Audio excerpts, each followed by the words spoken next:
Hello everyone, welcome to this session of Textbook Super Coaching. Myself Preeti, your Paper 1 faculty. I hope everyone is fine.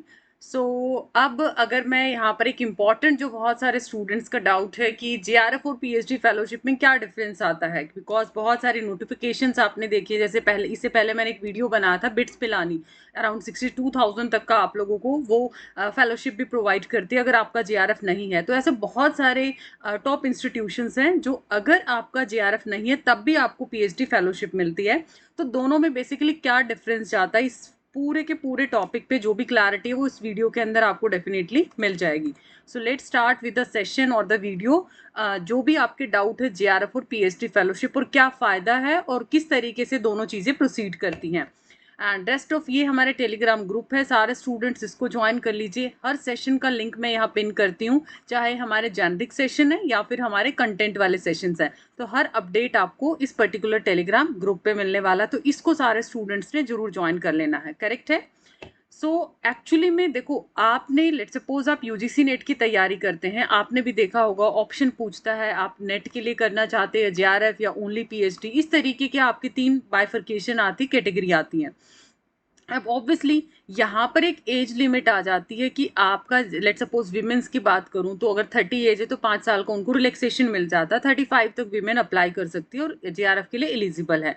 लेकिन net में कोई भी age limit नहीं है, no age limit. तो JRF क्या है, ये जो जूनियर रिसर्च फेलोशिप है उन कैंडिडेट्स को दिया जाता। आपको पता है कि 1% का जेआरएफ बताया जाता है। जो यूजीसी के नोटिफिकेशन हम देखते हैं या बाकी रूल्स देखते हैं तो उसपे सिंपल सा बोला गया है कि जो रैंक करता है 1% के अंदर 6% का नेट बोला जाता है और 1% का जेआरएफ बोला जाता है। तो जो टॉप स्कोरर होते एक तरीके से हम उसको बोल सकते हैं उसको जेआरएफ क्रैक हो गया। आपने अलग अलग टॉपर इंटरव्यू भी देखे हैं। अब यहाँ आपको जो पैसा मिलता है, जो फेलोशिप मिलती है, it is funded by the UGC and allow scholar to pursue full-time research leading to a PhD in Indian University or research institution।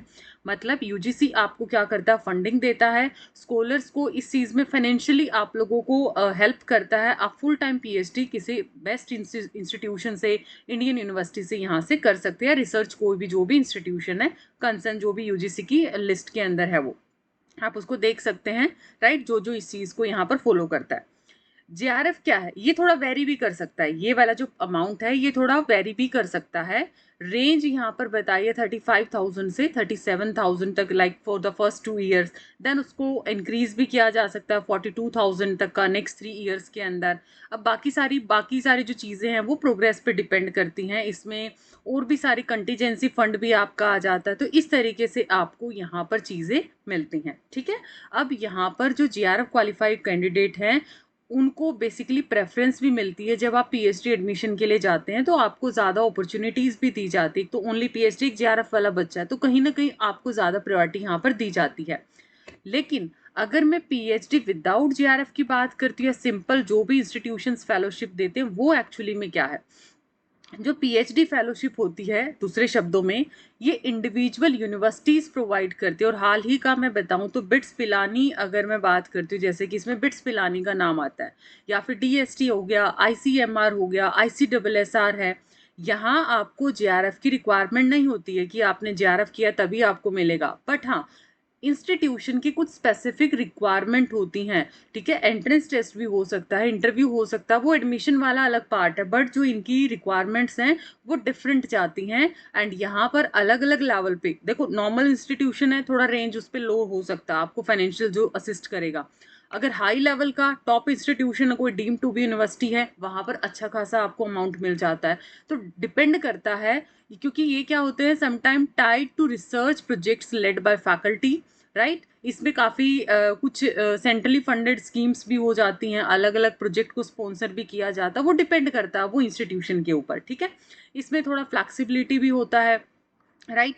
And ये सारा आपका आ जाता है बेसिकली विदाउट जेआरएफ वाला फेलोशिप में। यहाँ पर भी एक तरीके से फाइनेंशियल सपोर्ट मिलता है, फर्क दोनों में है, उधर जेआरएफ चाहिए, इधर आपको जेआरएफ नहीं चाहिए, बट इधर इंस्टीट्यूशन की अपनी कुछ नीड्स हैं, अपनी कुछ रिक्वायरमेंट्स होती हैं, अकॉर्डिंगली आपको सेलेक्ट किया जाता है। डिफरेंस क्या रहा फिर, देखो दोनों ही किसको सपोर्ट करते हैं, डॉक्टरल रिसर्च प्रोग्राम को सपोर्ट करते हैं। जो की डिफरेंस आया दोनों में वो क्या है, फंडिंग का सोर्स क्या है, उधर यूजीसी था, इधर इंस्टीट्यूशन या कोई separate research agency.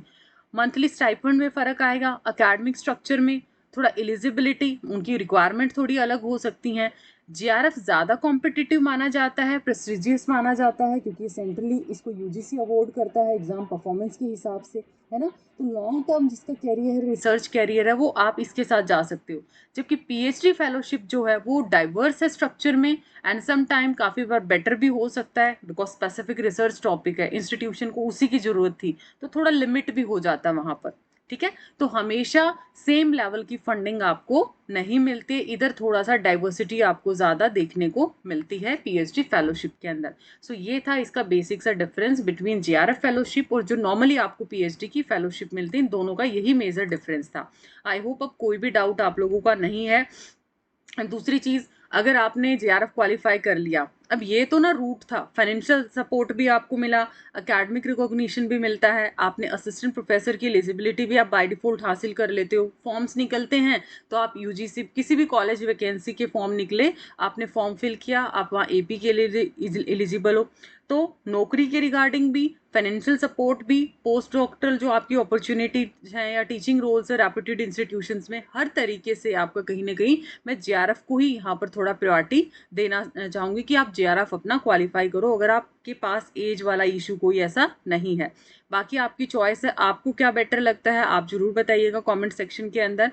I hope this piece of session और the information is very very informative. अब एक छोटा सा अनाउंसमेंट आप सभी एस्पिरेंट के लिए, सुपर बंधन सेल आपके लिए आ चुका है। इस सेल में सबसे खास बात यह है कि अगर आप जीएसपी के साथ जाना चाहते हैं, गारंटेड सिलेक्शन प्रोग्राम जो है हमारा, जिसमें पेपर 1 पेपर 2 आपको special mentorship, weekly progress report आपकी, PYQ, paper 1 paper 2 everything will be covered properly, आपको बूस्टर कोर्स भी आपको मिलेगा, सब कुछ आपको बेटर तरीके से यहाँ पर मिलने वाला है। तो आप जा सकते हैं for this particular plan, and यहाँ पर डिस्काउंट के लिए you can use my faculty code PRITIH। Normal foundation batch में जा फ़र्क ये है कि उधर आपको एक्स्ट्रा फीचर्स मिलते हैं, मेंटोरशिप है, आपको इंटर्नशिप है, अगर जेआरएफ हो जाता तो काफ़ी, वीकली रिपोर्ट है, इधर आपको नॉर्मल फाउंडेशन बैच में ये चीज़ें नहीं मिलेंगी। Similar for discount you can use this faculty code Preeti H. दिसंबर तक का जो प्राइस है वो है 7499। बाकी इनके साथ जाना है, आपके टाइम के अकॉर्डिंग आप जा सकते हो। And for AP these are the prices, and for discount you can use similar faculty code. कोई भी डाउट है गूगल फॉर्म फिल कर दो, डिस्क्रिप्शन में दिया है, टीम आपको कॉल करेगी, एंड एक्स्ट्रा जो भी डाउट्स आप टीम के साथ भी क्लियर कर सकते हैं। So like and share the same, and आपको पीएचडी फेलोशिप और सिंपल जेआरएफ में कौन सा बेटर लगा कमेंट में जरूर बताइएगा। Thank you so much once again.